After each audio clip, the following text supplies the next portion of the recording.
5 years ago, I used to work for one of the biggest banks in Uganda as an accountant. And that meant that I was away from my family for long periods of time. In 2009, after 6 months without going home, I took off time from my daily work to go and visit my family. But on my way home, I met my kid sister carrying a huge bundle of firewood on her head on a day she was supposed to be in school. And when I saw her, at first I didn't get surprised because I also carried wood as a kid.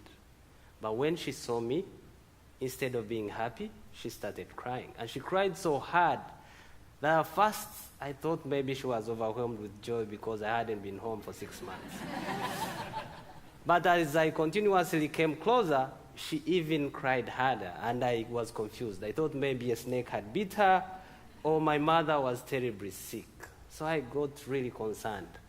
But when I helped her put the wood down, and we sat for a few minutes, with tears still rolling down her beautiful face, she told me that she was crying because she couldn't attend school, because she had to miss school twice a week to walk for 6 miles to go and gather wood for my family. So I told her, stop crying, let's go home. And I gave her a promise that I would try to convince my mother to allow me to take her back with me to the city and find her a school where she didn't have to gather wood. But when I proposed that to my mother, she said, are you out of your mind? I live here alone with your sister. She's the only one that helps. I'm an old woman. Do you want me to be the one going out in the field to gather this wood? And as you see, our village no longer has any forest, so we have to continuously either buy the wood in the market when we don't have money, walk as far as we can to gather some free wood. So that failed. I went back to my normal job in the city, but my life was totally changed. I kept having nightmares about my sister because I'm a strong believer in education. I wouldn't be here if I didn't go to school. So seeing my sister on the verge of missing the only opportunity she had to improve her life really hit me hard. So I decided to make research about this, but I was an accountant. I didn't know anything about energy or anything. So I decided to do research, and what I discovered shocked me. First, I discovered that my own country, Uganda, had already lost 75% of its forests. And the UN said that by the year 2030, Uganda would have no forest left. That really got me concerned. But I discovered more things. I discovered that indoor air pollution associated with people using charcoal and firewood kills more people than HIV/AIDS, tuberculosis, and malaria combined. This is killing so many people, and we can't let that continue to happen. I also discovered that actually, because all the forests are gone, people have to spend up to 40% of their incomes on cooking fuel alone. And these are people who live on very little money. So when there is no money to buy food and fuel, they have to skip meals. Some have to only eat one meal to keep alive.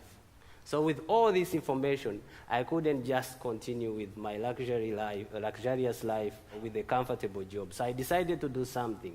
I was confused at first what I would do as an accountant, but then I asked myself, if no one really tries, who will? So I quit my job with just $500 in savings and embarked on a journey to try and find a solution to this problem. And I'm happy to tell you today that we actually found a solution. Our solution is a simple product called green charcoal. Green charcoal is a premium sort of charcoal made out of agricultural waste, things like sugarcane waste, coffee husks, corn waste. In a country like Uganda, where 85% of the population depends on agriculture, there's a lot of waste that no one uses for anything. They just burn it and it pollutes the environment. So that is what we collect and convert into a product that people can use instead of depleting forests. And here is the real deal. Our fuel is 65% cheaper currently, and so we have a lot of room to increase our prices. It burns cleaner and burns longer and can be used in any stove that people currently use. So people don't have to invest in a new stove. That makes it easy to adapt. But the most exciting part is that our solution is based on a simple, innovative, and inclusive business model. Our business model begins with farmers. We work with farmers, provide them with a kiln. A kiln is a simple technology that we developed. We teach them how to convert their waste into a product called char. We then buy this char from them and compress it into briquettes. And we've created a network of women micro-retailers that sell it back to the communities that use it. But here is the real deal. Everyone wins in the process. Currently, we work with 2,500 farmers. Each of them is able to increase their incomes by over 50%. We have created a network of 460 women micro-retailers who are able to increase their incomes by over 80%. And currently, we reach over 20,000 households on a daily basis.